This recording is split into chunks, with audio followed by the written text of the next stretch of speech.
What if the only meal a child would eat came not from a five-star kitchen, but from the hands of a struggling single dad in a quiet roadside diner?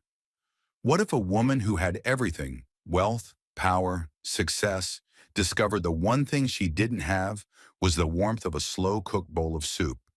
And the man who made it? This is not just a story about food. It's a story about presence, about the small acts of kindness that rebuild broken trust, and about how love sometimes arrives not with diamonds, but with grilled cheese and banana pudding. Before we begin, if you love stories that heal the heart and warm the soul, we invite you to subscribe to our channel. Each story is a quiet reminder that kindness still matters, and that even the simplest lives can hold the deepest truths. Now settle in, because this one might just change the way you look at love forever. A struggling single dad cooks for a CEO's picky daughter. Her mother immediately asked to marry him. The storm rolled in without warning. One minute, the sky above the little town of Brookhaven was a dull gray. The next, thunder cracked through the air like a broken bone, and rain came down in heavy sheets, drumming against rooftops, blurring the already forgotten outlines of the main road. Inside a small wooden building at the edge of town, Tom Brennan stirred a pot of soup with quiet precision. The windows of his modest roadside diner were fogged up with steam, the scent of chicken broth, thyme, and slow-simmered carrots warming the air like an old memory. The sign out front had lost its paint in spots, and the door creaked when it opened, but regulars swore there wasn't a more comforting place in the county. Tom wiped his hands on a dish towel, then reached for a loaf of day-old sourdough. He was a man in his mid-30s, lean and sun-worn, with calloused hands that looked like they'd spent equal time under hoods of broken-down trucks and hovering over cast-iron pans. His hair was unkempt, a streak of gray just beginning at his temples. There was a tiredness to him, but it wasn't the kind that made a man weary. It was lived in, the kind that spoke of love carried too long and grief learned too young.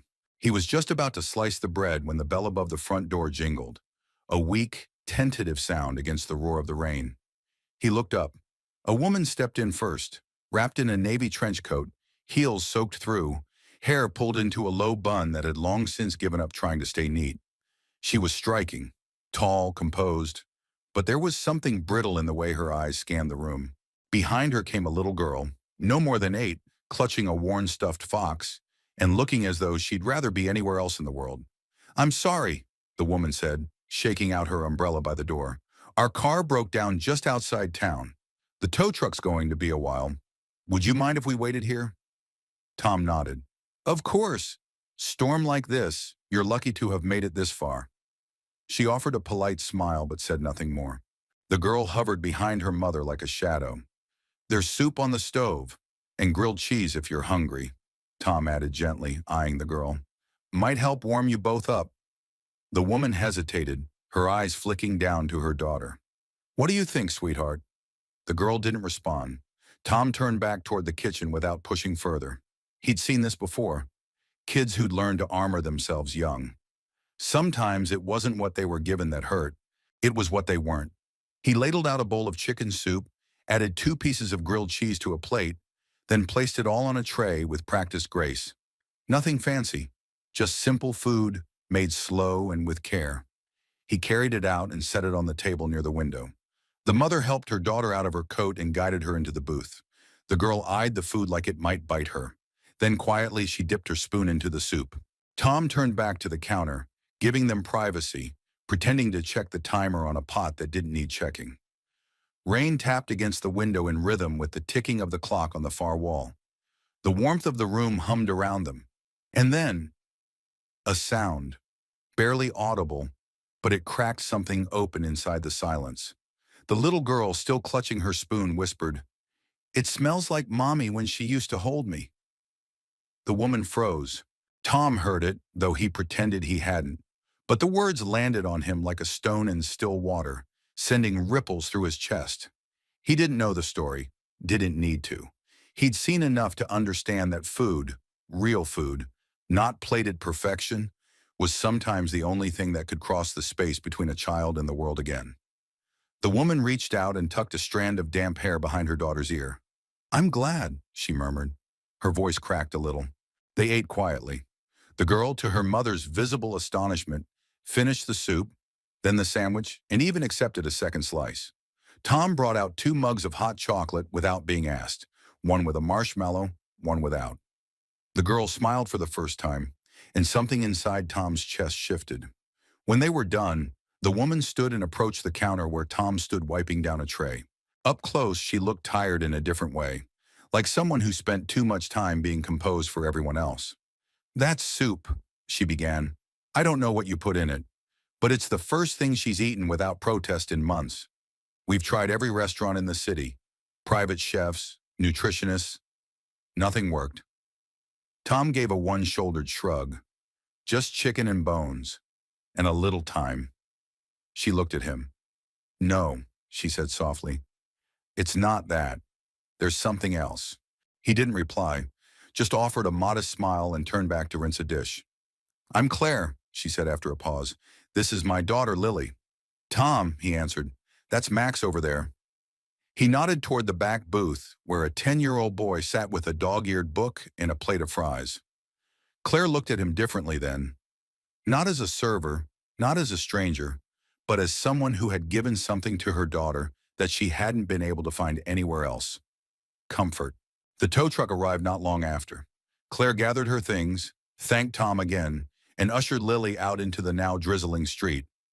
Tom stood at the window and watched them go, the warmth of the room still lingering like a heartbeat.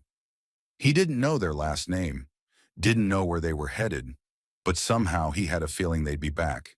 And if they did come back, he'd have the soup waiting. It had been 4 days since the rainstorm, and Tom had nearly convinced himself they wouldn't return. Storms blow people in and out of town all the time. Strangers with stories, soaked shoes, broken plans. Some you remember for a while, others are gone before the dishes are dry. But then, just before noon on a clear Thursday morning, the bell above the diner door chimed again. Tom looked up, dish towel still in hand. Claire walked in wearing a navy sweater and jeans, more casual than before. She wasn't the sharp-edged executive from the rainstorm. She looked softer somehow, less guarded. Lily followed close behind, clutching her stuffed fox and wearing a bright yellow jacket with one button missing. Tom offered a nod. "Back for the soup?" Claire smiled faintly. "It was requested." Tom glanced down at Lily, who didn't speak but gave a small nod. That alone was more than he expected. He gestured to the same booth they'd taken last time. "Take your seat. It's on the stove already." As Claire and Lily settled in, Tom turned to the kitchen, his hands moving with quiet rhythm. Ladle, bowl, plate, sandwich press. It was strange how natural it felt, like they'd been part of the diner forever. And yet, he didn't even know their last name. He brought the food out moments later, setting the tray down in front of Lily first. This time, her eyes didn't hesitate. She picked up the spoon and dipped it into the steaming bowl without a word. Claire watched her daughter eat, her fingers loosely wrapped around a mug of tea. She glanced up at Tom, almost shyly. "She doesn't eat like this anywhere else," she said softly.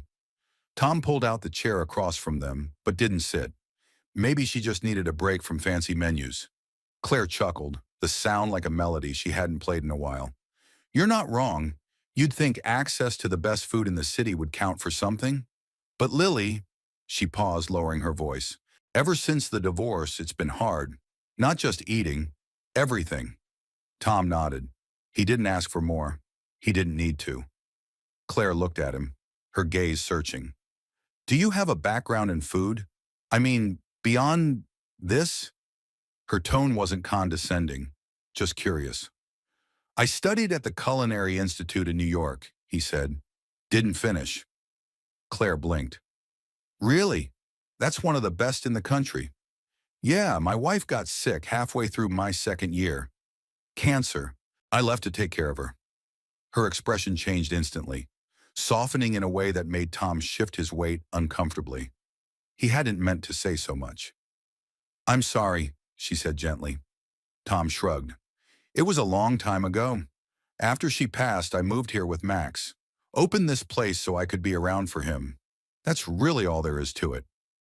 Claire nodded slowly, her eyes drifting to the counter where Max sat doing homework between bites of grilled cheese. He seems like a good kid. He is. His mother would have been proud. There was a moment of quiet, the only sound the soft clink of Lily's spoon against the bowl. And then softly, Lily looked up and spoke. To Tom. Do you make this every day? He turned, surprised. Just about. Want to learn how? She blinked, then gave the smallest of smiles. Maybe. Claire's jaw nearly dropped. She stared at her daughter as if she'd spoken in fluent Spanish. Tom pretended not to notice the mother's shock. Well, he said, next time you come in, you can help me stir the pot. But you'll need a proper apron. House rules. Lily smiled again, this time wider. Claire put a hand to her heart. It was more than just relief. It was something like awe. Tom went back to the counter while they finished eating. He didn't ask for their story, but the way Claire lingered at the table, the way Lily leaned in toward the bowl as if it were the safest place in the world, he didn't need the details to understand the shape of their wounds. He lived in the quiet after loss. He knew what it looked like when someone found something that made the silence bearable. When Claire came up to pay, she hesitated. Tom, she said, I have to ask, how do you do it? Do what? Make food that tastes like someone cares. Tom looked up from the register. His voice was quiet but sure. I cook like someone might need it to feel whole again. Claire didn't answer right away. Her hand hovered over her purse. Finally, she said, You have no idea how much that means. I think maybe I do, Tom replied. As Claire and Lily left, the bell rang behind them, but Tom didn't watch them go this time. Instead, he turned to Max. Think we've got another regular? Max grinned. If she's helping stir the pot, you better show her the secret ingredient. Tom raised an eyebrow. And what's that? Max said it without hesitation. You. Tom laughed softly and ruffled his son's hair. Outside, the sky had cleared. The storm had moved on.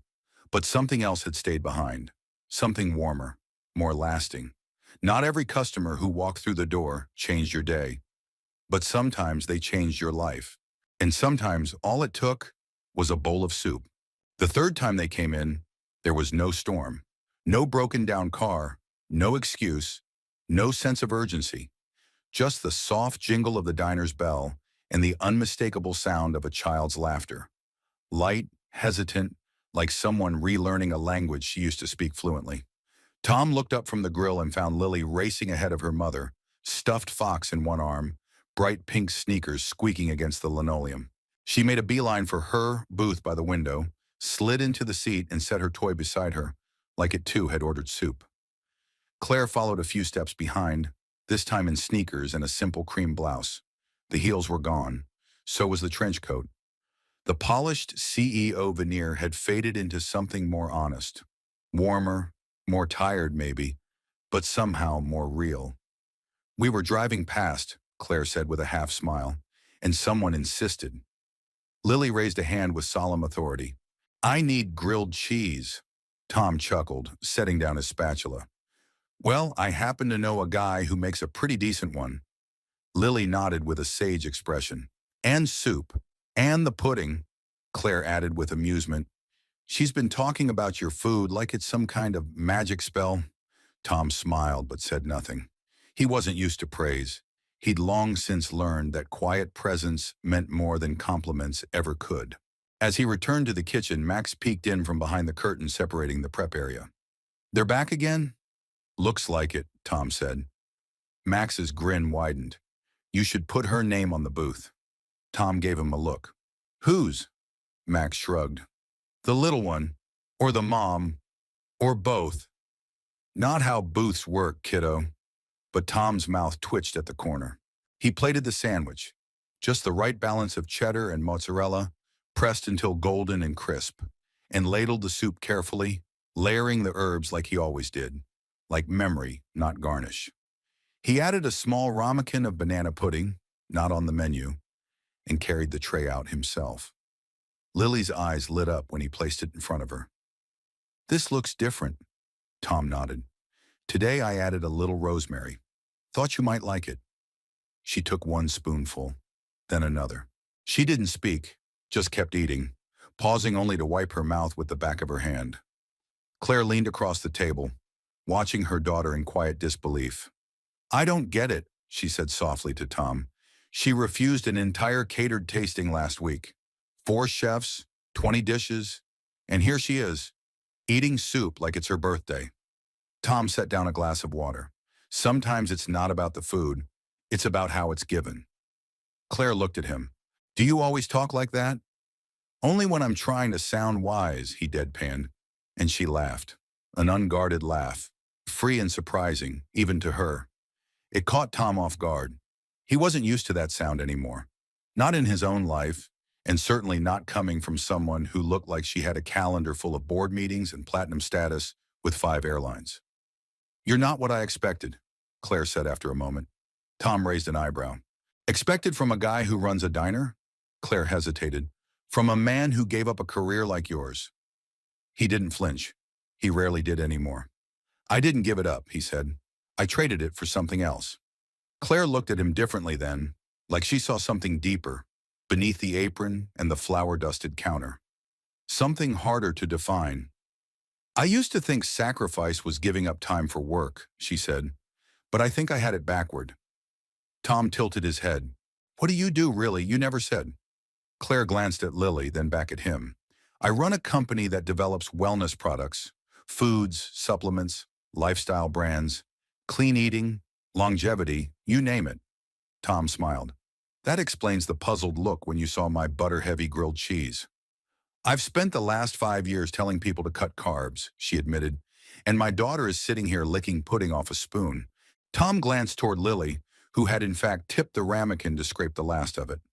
Well, he said, if you ask me, what you need sometimes isn't kale, it's comfort. Claire stared at him for a long moment. You know, she said softly, I haven't had a warm meal with her like this in months. Not one without screens, tantrums, or a phone call interrupting us. Tom said nothing. There was nothing to say. After they ate, Lily wandered over to Max, and the 2 children began assembling sugar packets into a small tower at the counter. Claire stood at the pass-through window, watching them. She likes him, she said. He's good with kids. Gets that from his mom. Claire glanced at him. Do you miss her? Every day, Tom replied. But not the way you'd think. It's not a hole anymore. It's more like a presence. Claire nodded.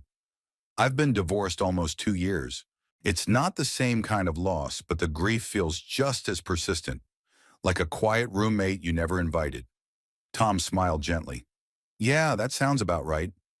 She studied him, and for a moment, something passed between them, wordless and weightless, but unmistakable. A thread beginning to form. Not romance, not yet, just a shared knowing. 2 people who'd lost something, learning how to sit with someone else in the quiet. When it was time to leave, Lily surprised them both by hugging Tom's arm. Can we come back tomorrow? Tom crouched to her level. Only if you help stir the soup next time. She beamed. Deal. Claire looked down, visibly moved. You've done more for her in 2 visits than therapy did in 6 months. Tom stood. I didn't do anything special, just listened. Claire met his gaze. Exactly. As they walked out, Claire paused at the door, one hand resting on the frame. Tom, he looked up. Thank you. For today. For this. You're welcome, he said simply, and then they were gone, the bell jingling behind them, but the warmth stayed. Tom turned back toward Max, who was now balancing 2 ketchup bottles like dumbbells. She likes you, Max said, smirking. Tom looked at the door a beat longer. I'm not sure it's me she likes. Max shrugged. Well, whatever it is, you should keep doing it. And Tom thought, maybe he would. The week passed with quiet rhythm. Tom opened the diner every morning at 7.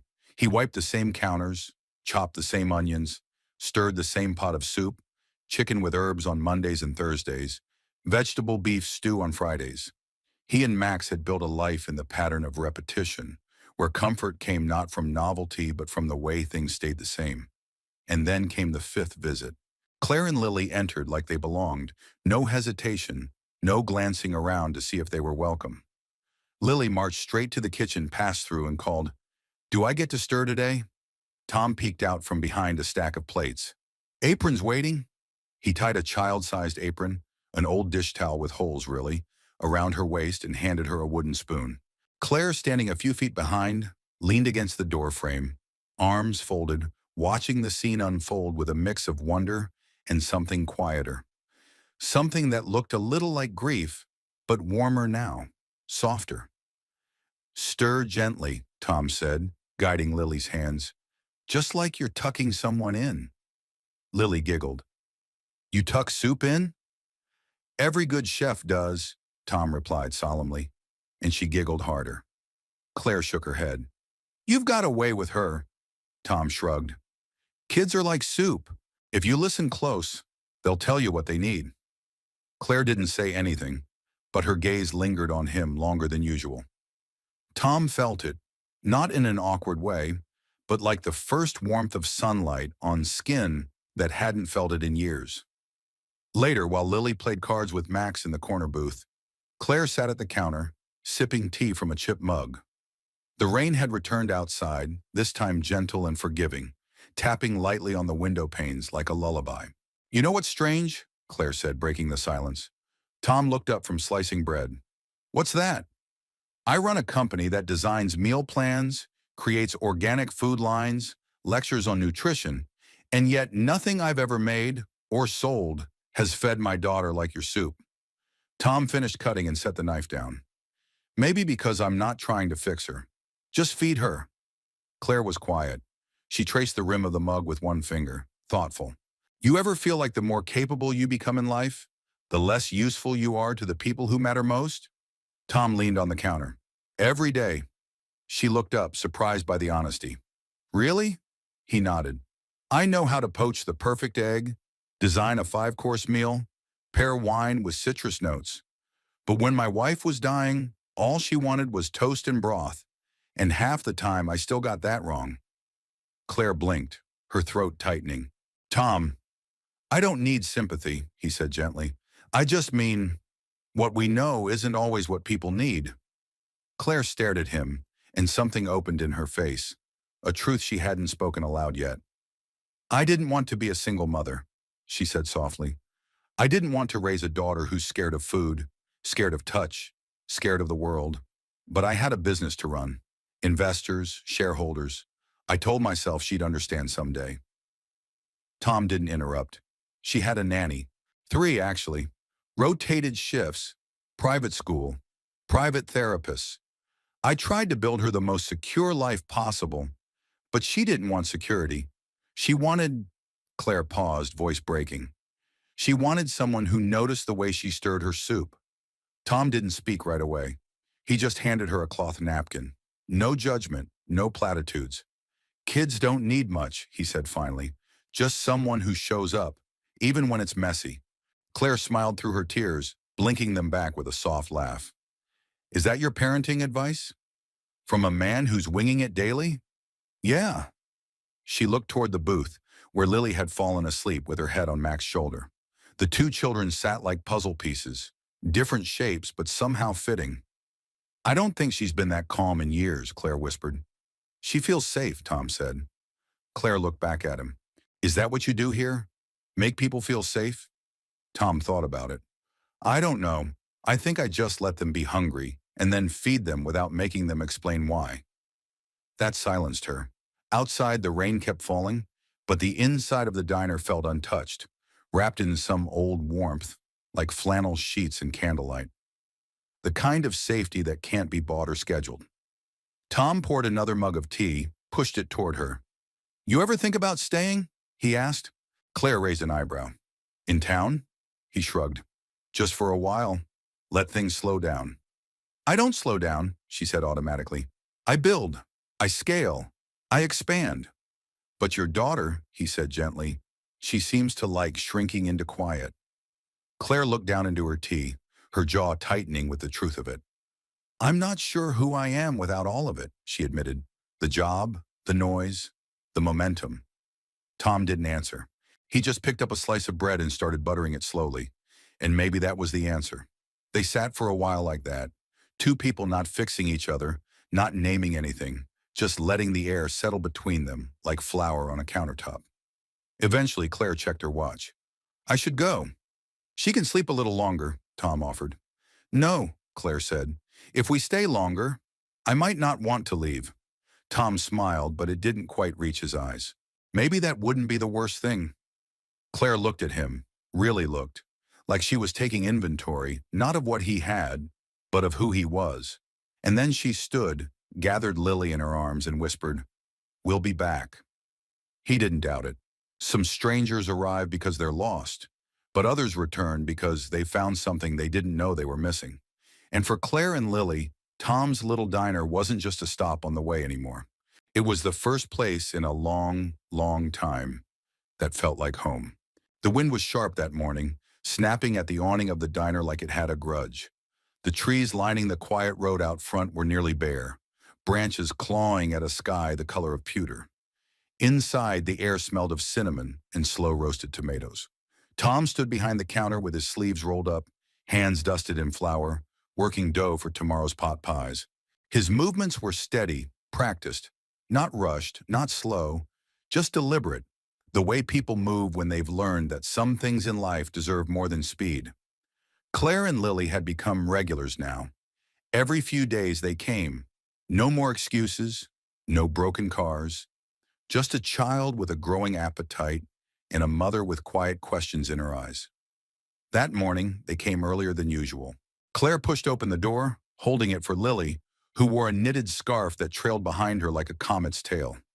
She ran toward the back booth with Max already waiting, and without prompting, picked up a deck of worn cards and began dealing. Claire hesitated at the threshold. Tom caught it, the flicker of conflict in her expression, the weight of two lives trying to exist at once. He nodded toward the stool at the counter. "Coffee?" She smiled, grateful. "Please." He poured a mug, set it in front of her, and wiped his hands on a dish towel before leaning against the counter across from her. "Rough morning?" he asked. Claire stared into the steam rising from her cup. "Investor meeting in 3 hours, 3 cities in 2 days, and a daughter who now refuses to eat unless it's food served on mismatched plates in a place with a squeaky ceiling fan." Tom smiled. "She's got taste," Claire laughed, but it faded quickly. "Tom, how do you do it?" "Do what?" "This. Be here. Be still. You're the only person I've met who isn't chasing something." Tom was quiet for a beat. He looked out the window where a few golden leaves danced along the sidewalk, then back to Claire. "I chased something once," he said, "and then I stopped, because I learned what mattered doesn't usually run away from you. It just waits for you to slow down." Claire sipped her coffee. "You've been through something, haven't you?" He nodded. Not in a dramatic way, just a quiet acknowledgement, like saying yes to the rain. "My wife's name was Elena," he said. "We met at culinary school. She wasn't a chef.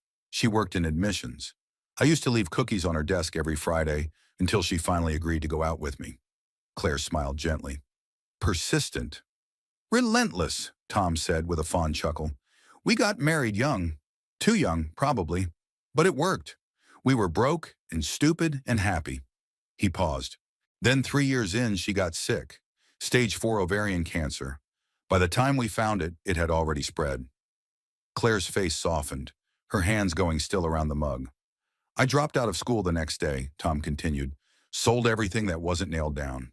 Moved back to her hometown, this town. Took any work I could find to pay for what insurance didn't cover. Cooked for her every day. Sat beside her during every treatment."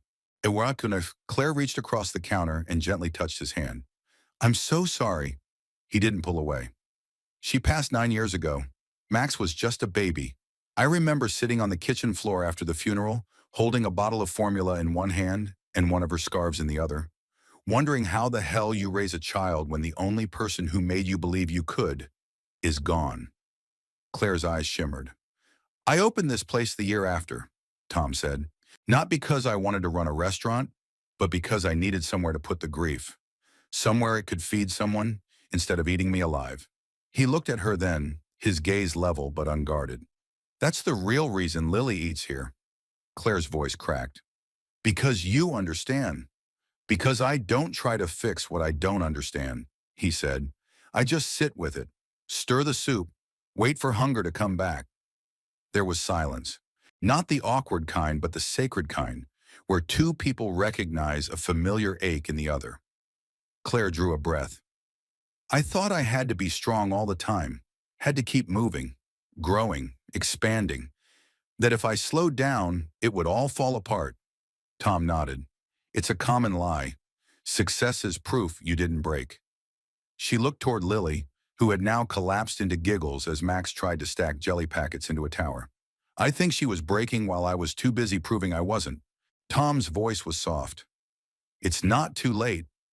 Claire turned back to him. And you?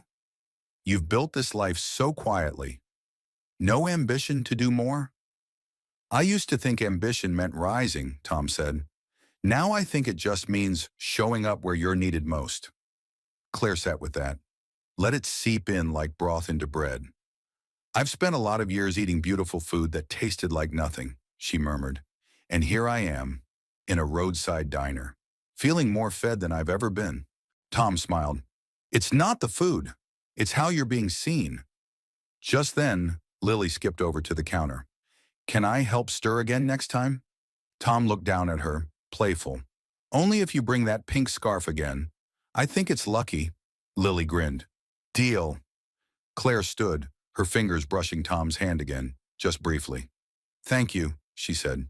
For what? For showing up. And with that, she led Lily out into the cold, scarf trailing like a ribbon behind them. Tom watched them go, hands still warm where hers had touched. Some losses strip you bare, but others, if you let them, hollow out just enough space for someone new to step in. And for Tom, that space was no longer empty. It was beginning to feel like something was returning. Something like life. By the time November crept in, the leaves had turned brittle gold and copper.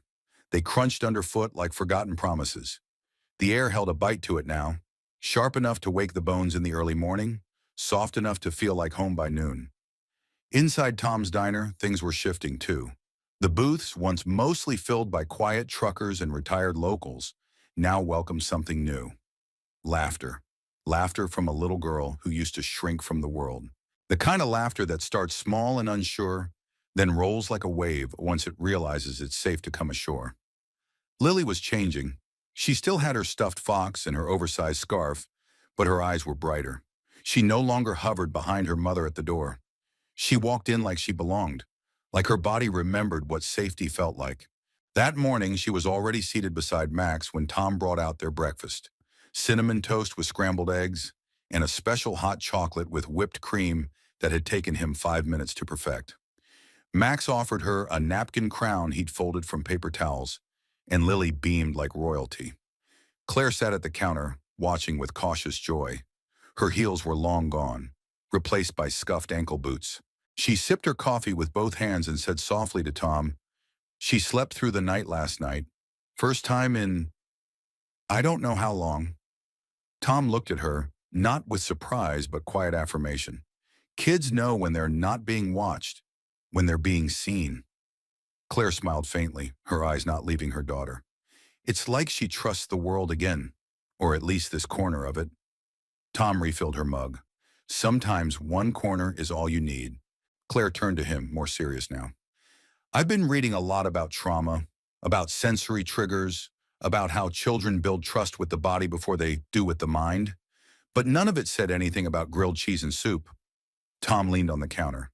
Maybe the books didn't have a childhood like hers. Claire let out a breath. You're not just feeding her, Tom. You're restoring something. He didn't reply, but the look he gave her said he understood exactly what she meant. Behind them, Lily waved a piece of toast in the air like a wand. Mr. Tom, can we cook something new today? Tom turned, eyebrows raised. Something new, huh? What do you have in mind? She looked thoughtful. Something warm and sweet and smells like Sunday. Tom grinned. That sounds suspiciously like bread pudding. Lily clapped. Yes, that. Claire's head tilted. You know bread pudding? Lily nodded. I remember it. I think I used to like it. Before. Before. The word hung in the air like dust caught in light. Claire reached out, brushing Lily's bangs from her forehead. Then let's bring it back. In the kitchen, Tom let Lily break the eggs. Max measured sugar. Claire stood off to the side, watching them. All of them, with a reverence usually reserved for stained glass and soft hymns. You ever think about doing this full-time? She asked. Tom glanced over. Baking? No, Claire said. Healing. Tom gave a half smile. It's not something you plan on. It's just what happens when you don't run away. Claire met his eyes, and for the first time, there was no pretense in hers. No shield of efficiency or business speak. Just a woman who had watched her child unravel and didn't know how to thread her back together until now. Sometimes I wonder if I was too late, she confessed. Tom paused, then wiped his hands on a towel. It's never too late to show up. She looked down. But I left her behind for so long. No, he said gently. You were surviving, and now you're living. That matters. She blinked fast. I don't know how to forgive myself. Then don't, Tom said. Just keep showing up. Let her show you how. When the bread pudding came out of the oven, the diner filled with the scent of cinnamon, vanilla, and toasted sugar. Lily peeked into the pan and declared it looked like a golden cloud. Max rolled his eyes, but Tom caught the little smile he tried to hide. They all sat down at the corner booth. An unspoken ritual now. 1 plate, 4 spoons. Lily took the first bite, then another, then looked at her mom and said, It tastes like the blanket you used to wrap me in. The blue one. Claire froze. Tom saw her eyes widen slightly, and then he watched her take a slow breath, grounding herself in the moment. I remember that blanket, Claire whispered. You always smelled like cinnamon when you held me, Lily added. Claire reached across the table and gently took her daughter's hand. I didn't think you remembered. I forgot for a long time, Lily said, but I think it was hiding, not gone. Tom watched the two of them, his hands folded in his lap, his heart both breaking and mending at once. He'd seen food bring back memories before, but this wasn't nostalgia. This was healing in real time. Later, after Lily and Max went outside to build leaf forts, Claire stayed behind. The late morning sun lit her hair like a halo, and her fingers nervously traced the edge of her empty plate. I think this place is changing me, she admitted. Tom tilted his head. That a good thing? It terrifies me, she said honestly. But yes. She looked around the diner. Its scuffed booths, mismatched chairs, crooked picture frames. I built a life where everything had to be perfect. And now, I'm sitting in a diner that smells like soup and cinnamon, and I feel like I can finally exhale. Tom offered a soft chuckle. We don't do perfect here, just warm. Claire's voice lowered. Warm is what we needed all along. There was a silence then, rich and full. Not a pause, an arrival, and in that silence Claire looked up at Tom with something new in her eyes. Something that wasn't just gratitude or admiration. It was presence. And it was growing. It had been nearly a month since Claire and Lily first walked into Tom's diner. The town had begun its quiet descent into winter. Mornings arrived shrouded in mist, and the scent of wood smoke clung to jackets and hair. Tom had swapped out the summer herbs in his garden boxes for evergreens, and inside the diner, cinnamon and nutmeg had claimed the air like familiar guests. That Thursday morning, Claire came in alone. The bell above the door jingled, and Tom looked up from behind the counter. For a moment, he thought something might be wrong. Lily never missed a visit now, but the softness in Claire's expression eased his worry. She's at a play date, she said as she slid onto the stool. With Max. They've somehow convinced the librarian to let them build a blanket fort behind the reference section. Tom raised an eyebrow. I assume bribery was involved. Claire laughed. Apple muffins, I think. Your recipe. Smart kids. He poured her coffee without asking. The quiet between them was comfortable now, like the hush in a kitchen where the work has been done well and the heat is just right. Claire stirred her coffee slowly. It's strange, she said, how a month can feel like a lifetime. Tom glanced over. Good strange. She looked at him. The kind that makes you wonder if you've been sleeping through the rest of your life. That stayed in the air for a while. Then she added more carefully, There's something about this place, about you, that feels like it remembers me, even when I forget myself. Tom didn't respond with words. Instead, he stepped into the back kitchen and opened the pantry, pulling out a small box from the top shelf, worn, faded, wrapped in an old ribbon. Inside, nestled between scraps of handwritten recipes and smudged photos, was a note. folded in half, creased down the middle. Only make this when your heart insists. It was Elena's handwriting. He stared at it for a long moment before setting it beside him and gathering the ingredients. Ripe bananas, softened butter, brown sugar, nutmeg, vanilla. Pudding, but not the usual kind. Banana pudding with vanilla wafer crust and whipped cream folded into fresh custard. Elena's favorite, the dish he made once a year, on their anniversary, and not since the year she died. He hadn't made it for anyone else, until now. He worked slowly, measuring each step with a reverence not for precision, but for memory. His hands moved like muscle remembered love before the mind could speak it. Claire stayed at the counter, watching the way he moved. There was something unspoken in the air, like a song humming just beneath the noise of everyday life. She knew this was different. He didn't speak while he worked. He didn't explain what he was making. But when he set the small bowl in front of her, there was a care to it that made her breath catch. The way he placed the spoon beside it, as if inviting, not offering, as if this, somehow, was not just food. Claire looked down. A single vanilla wafer sat atop the pudding like a memory. She took one bite and stilled. She didn't speak at first, just let the taste fill her, soft, warm, comforting in a way that had nothing to do with flavor. Her eyes met his. "I don't know what this is," she said softly, "but it feels like someone wrapped my heart in a blanket and told it it's okay to come home." Tom leaned against the counter, his hands quietly resting. "It's a dish I only make for someone I love." Claire blinked. "Then why?" He didn't answer. He didn't need to. She sat back, tears rising without force, not from sadness, but from the strange, unfamiliar sensation of being received.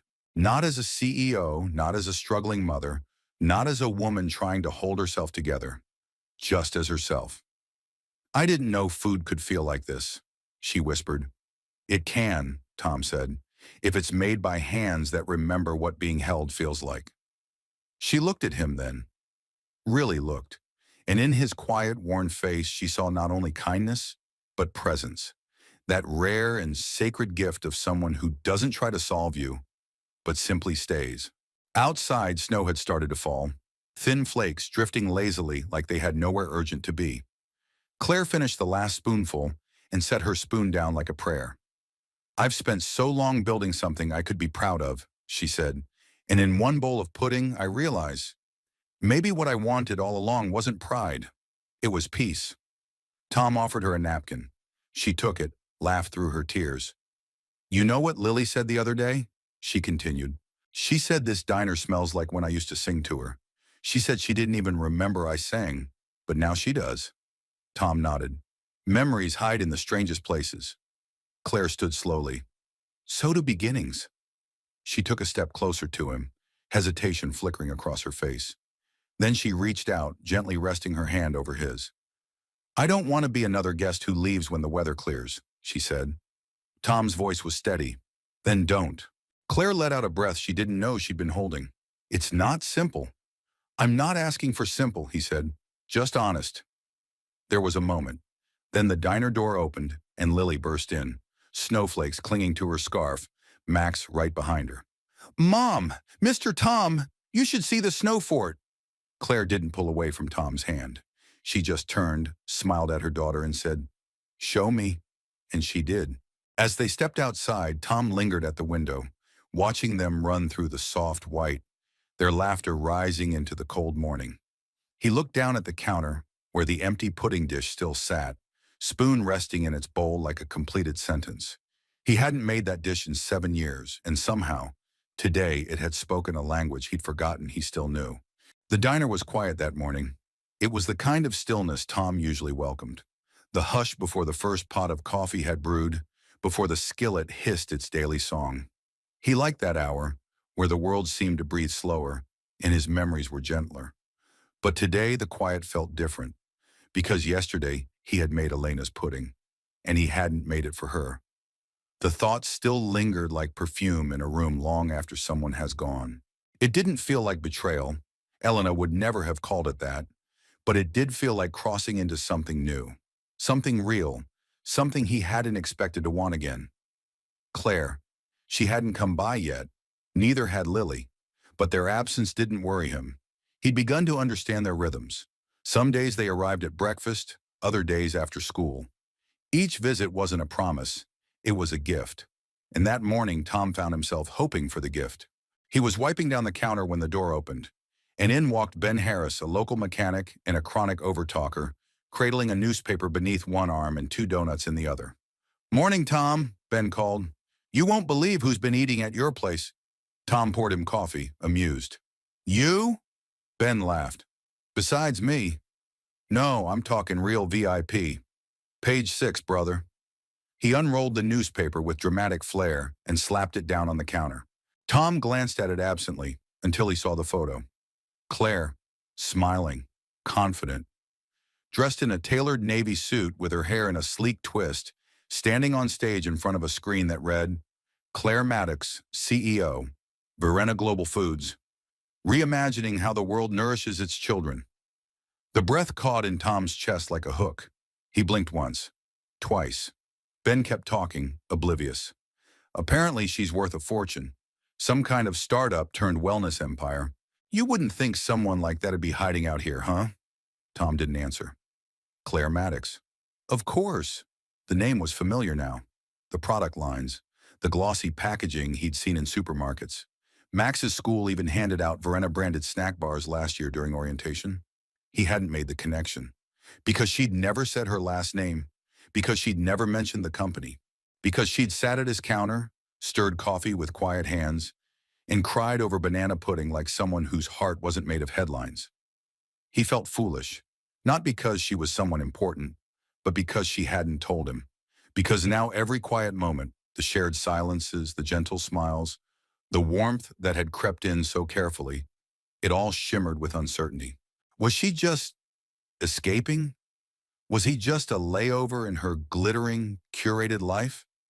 Ben patted the counter, oblivious. "Anyway, I gotta run. Just thought you'd want to know who you've been feeding." When the door jingled shut behind him, the diner fell silent again. But this time, it wasn't peaceful. Claire showed up an hour later. She was wearing jeans and a wool coat, her hair loose, snow in her lashes. She looked like herself, the version Tom had come to know. She smiled when she saw him. But Tom didn't smile back. Her expression shifted. "Something wrong?" He gestured quietly to the newspaper still open on the counter. Claire's smile faded. She stepped forward, lifted the page gently, and stared at her own image. When she looked back up, there was no defensiveness in her eyes, just sadness, maybe even shame. "I was going to tell you," she said. Tom's voice was low. "But you didn't." Claire nodded. "I didn't know how. And the longer I waited, the more I didn't want to break what was real." Tom leaned against the counter, arms folded. "You thought telling the truth would break it." "I thought being who I am would change the way you looked at me," she said softly. Tom didn't respond right away. His mind was still sorting it out. The woman who ran food empires. The woman who stirred soup beside his son. The woman who cried when her daughter remembered the smell of her arms. Both were true. And yet something in him resisted the whole of it. "You're not just some executive," he said. "You're one of the most powerful food voices in the country. You speak at conferences. You build empires." Claire looked down. "And none of that helped my daughter eat dinner." Her voice cracked slightly. "I know I look like the woman who has everything figured out," she said, "but I'm not. I built something big so I could avoid the small, the things that scared me, like being a mother without a roadmap, like sitting still long enough to feel lonely, like," she hesitated, "letting someone see me when I'm not impressive." Tom was silent. Claire stepped closer. "I didn't come here to lie, Tom. I came here because my car broke down. But I stayed because, for the first time in years, someone looked at me and didn't see a brand." Tom stared at her, his voice quiet but edged. "You should have told me." "I know," she whispered. And then, as if on cue, Lily burst through the door, cheeks pink from the cold. Max following behind with a book bag slung over one shoulder. "Mom! We found the snow owl again!" Claire turned, her face softening instantly. She reached for Lily's hand, brushing a bit of snow from her hair. Tom watched them, watched how easily the girl folded into her mother's side. How different that was from their first visit. He exhaled slowly. He couldn't deny the truth. Claire hadn't come here to manipulate or deceive. She'd come to escape a life too loud to hear her own heartbeat, and somehow in this tiny diner, she'd found it again. He walked over, crouched beside Lily, and said gently, "You still gonna help me stir soup tomorrow?" Lily grinned. "Of course! I'm gonna be your sous chef forever." Tom glanced up at Claire. She met his eyes, and this time there was no hiding. No walls, no pretense, only truth. And sometimes, Tom thought, truth doesn't break things. It sets them free. The next morning dawned bright and silent, a hush blanketing the streets as if the snow had asked the town to slow down just a little more. Outside the diner, a fine dusting of white clung to the window panes. The world looked softer. Inside, Tom stirred soup in silence. The kitchen, usually filled with quiet music or Max's chatter, felt heavier today. Not empty, just expectant, like it was holding its breath. The newspaper from yesterday sat crumpled in the bin. The name Claire Maddox no longer carried shock, but it still echoed. Not because of what it meant out there, in boardrooms or on magazine covers, but because of what it almost disrupted in here, in this small world he had rebuilt, carefully, quietly. The bell above the door jingled. This time Tom didn't look up immediately, but the voice that followed made him pause. "I know you're probably still mad," Claire said gently, "but I brought a peace offering." He turned, brow raised. She held up a baking tray covered in foil. "It's banana bread," she said, stepping in and brushing snow from her coat. "My first attempt. Possibly dangerous, but heartfelt." Tom gave her a slow smile. "You baked?" "I Googled, and I prayed." She set the tray on the counter, unwrapped it, and held out a slice. Tom took a bite, paused. "Not bad," he admitted. "A little dry." She groaned. "I was afraid of that." "But warm," he added. "And sincere." Claire smiled. "Like me?" He met her eyes. "Maybe a little softer in the middle." They stood quietly for a moment, the usual tension between them gone. What remained was something more honest, like the conversation that follows a storm when the house is still standing, and you realize maybe you are too. "I'm sorry," she said again. "Not for who I am, but for thinking I had to hide it. You've never asked for anything but the truth, and I want to be someone who can give that." Tom folded the towel in his hands.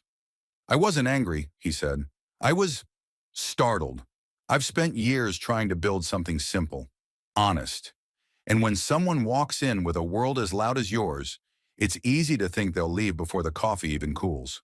Claire stepped closer. "I'm still here. I see that, and I'm not leaving." His eyes searched hers, quiet, steady. "Why not?" She took a breath, not rushed, not performative, just steady from the place inside her that had fought so long to protect itself. "Because," she said, "my daughter only eats when the food is made by you. I only sleep when I know she's had a day filled with peace instead of tension. And when I see you in this kitchen, listening without judgment, cooking without ego, something inside me stops bracing for the next demand." Tom didn't speak. He didn't need to. So Claire kept going. Her voice trembled, not from fear, but from knowing she was about to say something she meant with her whole heart. "I don't want a private chef," she said, "or a driver, or another nutritionist, or someone with polished shoes who nods at the right times." She stepped around the counter now, into the space where he cooked, where he lived. "I want someone who stirs soup slowly," she whispered, "and remembers what people said when they thought no one was listening. I want someone who makes pudding for a little girl because she smiled for the first time in weeks. I want someone who shows up, who stays." Tom watched her. The air between them hummed. Claire reached into her coat pocket, pulled something out. Not a box, not a ring, but a folded napkin. She unfolded it and held it out. Written in neat, careful handwriting was a recipe. "Claire's banana bread, second attempt. Add more butter, less fear." Tom took it, smiled. It was ridiculous. It was perfect. Then she said it. "I don't have a ring," Claire murmured, "but I'm standing here in your kitchen, asking you to consider this. Not just being in my life, but being part of it. For real. For Lily. For me. I want to build something with you. Something messy and quiet and real. Not built on wealth, just built on presence. The silence that followed was thick with meaning. The kitchen felt smaller, warmer. Tom folded the napkin carefully, tucked it into his apron pocket, and said simply, "Okay." Claire blinked. "Okay? I want that too," he said. "Not just to cook for you, to stand beside you, stirring the pot, showing up, day after day." Her eyes brimmed. "Even without the ring?" He stepped closer. "I've never needed one. Just a recipe worth making." And then slowly he reached out, not to shake her hand or pull her close, but simply to rest his palm against hers, fingers interlacing like they'd been doing it forever. In that moment, no one said, "I love you." No violins played, no speeches followed, just two people standing in a kitchen that had seen sorrow and joy in equal measure. Just two people saying yes without ever needing the word. Behind them, the soup simmered gently. Outside, the snow continued to fall, and in the quiet warmth of that morning, something beautiful began. Not with diamonds, but with dough. It was a Sunday, the kind where the sky stayed a little brighter, even in the cold. The sidewalks glittered with last night's frost, and every breath came out in soft white clouds, like the town itself was exhaling. Inside the diner, the windows steamed with warmth, and the scent of cinnamon and roasted squash hung in the air like memory. Max sat cross-legged in the corner booth, reading a comic book, while Lily sat beside him, braiding the fringe on her scarf with intense focus. They didn't speak much, but they didn't need to. The comfort between them had grown wordless. They understood each other. Max knew what it felt like to lose someone you loved, to watch your parent carry more weight than anyone should, and to wonder if laughter would ever sound the same again. And Lily, she knew what it meant to go unheard for so long, her needs drowned beneath the noise of adult schedules and quiet heartbreak. In each other, they had found a strange kind of peace. Not dramatic, not loud, just steady, like a shared heartbeat. Tom was behind the counter, finishing the morning's prep. Claire stood beside him, holding a dish towel and trying very hard not to burn the toast. "Okay," she said, flipping the slice with exaggerated care. "That's the third one I haven't ruined. I think that officially makes me employable." Tom chuckled. "We don't pay well here." Claire smiled, brushing her shoulder against his. "Lucky I'm not here for the paycheck." Tom looked at her then, not with surprise, but with a kind of reverence. Each day she stayed, the silence in his life changed shape. What once had been absence now felt like room for something better, something present. "I like this version of us," Claire said quietly. "It's not fast, not loud, just enough." Tom nodded. "That's all I've ever wanted. Just enough. Not more. Not perfect." Outside, the snow had melted just enough for the kids to run. Tom glanced through the window to see Max and Lily bundled up, throwing small snowballs at a tree stump they dubbed the Dragon. He watched them for a long time, then said, "You know, she didn't talk like that before." Claire followed his gaze. "Lily," he nodded. "There's light in her now, like she trusts something again." Claire exhaled slowly. "She told me last night that she wants to learn how to cook. She said food makes her feel like she has a place." Tom's eyes softened. "She does have a place." Claire looked at him. "So do you." They fell into silence, one that felt like two arms wrapped around everything broken. Later that afternoon, after the last table had cleared and the kettle had gone quiet, Max climbed onto the counter and announced with great seriousness, "We need to have a family meeting." Tom raised an eyebrow. "That's so?" Max nodded, his voice mock official. "Lily and I have discussed it thoroughly. There are matters to address." Claire tried not to laugh. "Do I need to bring a notepad?" Lily sat beside Max, arms crossed, mirroring his exaggerated sternness. "First order of business," Max began. "Who is in charge of dessert decisions on Sunday?" Tom played along. "I thought that was my domain." Lily shook her head. "Unfair advantage. You're the grown-up." Claire leaned in. "What if we rotate? Everyone gets a Sunday, except maybe the cat." Tom smirked. "We don't have a cat." "Exactly," Lily said. She never pulls her weight. They all laughed then. Deep, honest, healing laughter. It filled the diner like music. And then the laughter faded, and Max looked at Tom with a seriousness beyond his years. "Second order of business," he said. "Are we a family now?" The question hung in the air. Tom looked at Claire. Claire looked at Lily. Lily reached for Max's hand. "I hope so," she whispered. Tom swallowed hard. He remembered holding Max in his arms the night Elena died, whispering promises he didn't know how to keep. He remembered the long silence that followed, the years of figuring it out one meal, one bedtime story at a time. And now, this. A girl who reminded him that healing doesn't always come through time. Sometimes it walks through your front door on a stormy night and asks for soup. He nodded slowly. "Yeah, I think we are." Max's eyes shone. Lily grinned. Claire blinked fast, then reached across the counter and took Tom's hand. "No ring," she said softly, "but a lot of presents." Tom squeezed her fingers. "More than enough." That evening, they sat down together for dinner at the booth by the window. Not a special occasion, no celebration, just roast chicken, mashed potatoes, and soft rolls. And four people who had once lived as half shadows, now sitting in full light. Max passed the butter. Lily recited a joke that made no sense but had perfect timing. Claire and Tom exchanged a glance that didn't need words. Outside, the street lamp flickered on, and inside, in the warm hum of clinking forks and quiet laughter, a new kind of life had taken root. Not perfect, but real. And when the meal ended and the plates were cleared, Tom took the cloth napkin Claire had once handed him, the one with the banana bread recipe, and slipped it into a small wooden box by the register. He wrote a new note beneath it in his own uneven handwriting. "Sometimes family isn't made. Sometimes it's found, already waiting at the table." He closed the lid and turned toward the kitchen, where Claire and Lily stood side by side, washing dishes in sink. Two strangers who had once arrived on a stormy night and somehow become his future. 1 year later, the sign above the diner still squeaked in the wind. The same soft chime of the bell greeted each guest. The same checkered floor bore the weight of muddy boots and careful footsteps. The tables still wobbled slightly, and the ceiling fan still buzzed on humid days.